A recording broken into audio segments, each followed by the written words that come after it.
আপোনালোক সকলোকে ভোগালী বিহুৰ আন্তৰিক শুভেচ্ছা জ্ঞাপন কৰিছোঁ।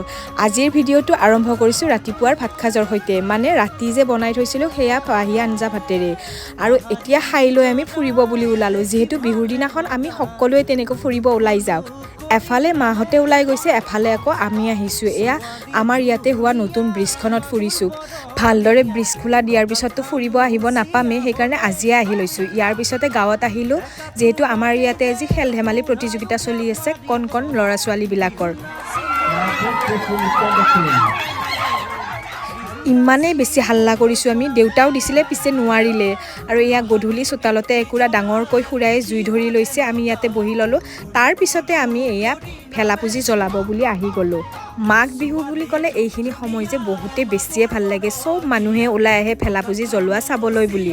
আৰু এতিয়া ইয়াৰ পিছতে ৰাতি মই খালোঁ এয়া চুঙা পিঠা। বাৰু আজিলৈ এৰি